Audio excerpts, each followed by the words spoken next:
In this lesson, we're going to be talking about public key cryptography.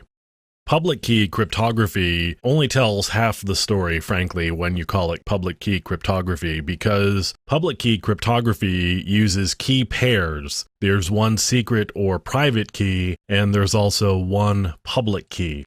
The keys are linked mathematically. Now, they have to be linked mathematically because you use one key for encryption and one key for decryption. If I were to send a message to you, I would get your public key and I would encrypt my message to you. You would then use your private key in order to decrypt that message. So there's always two sides to this public key scenario. We've got a public key and a private key. Now I can show you the private key for a certificate. As always, we password protect them. So here's all of the keying material for the private key for this server key that I've generated. 4096 bits of a private key here, and here's all of the keying material. Now I can look at the public key as well.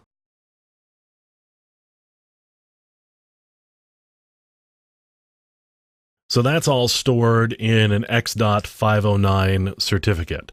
An X.509 certificate can also be used to digitally sign a message to somebody. And in order to do that, if I were to send you a message that I wanted to sign, I would sign it with my private key. And you could verify that it was mine by using my public key, which you have access to because it's public.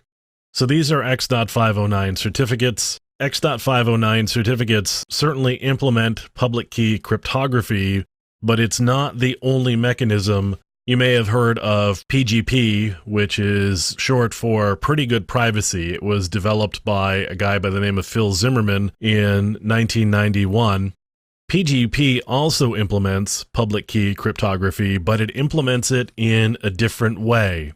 The way that PGP implements public key cryptography is using a decentralized approach, where X.509 certificates use a certificate authority, and that certificate authority is where information is stored and where people and users are validated and verified. PGP doesn't use any central authority. PGP relies on individual users to validate and verify user identification. This is what PGP calls a web of trust model. Rather than having one central authority that's responsible for doing all of that work, which of course incurs costs because you have to employ people and have facilities and infrastructure for all of that, which makes X.509 certificates cost money. PGP uses this web of trust model, which means I post my public key to a public key repository, and there have traditionally been a few of them around. Once I post my public key, anybody who knows me goes and signs my public key with their key.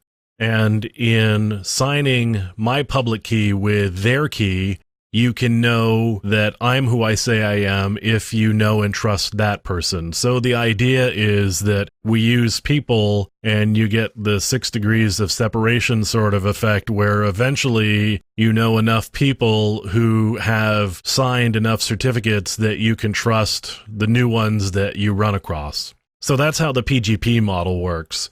The web of trust is used to ensure that people are who they say they are. X.509 uses a certificate authority to verify that people are who they say they are.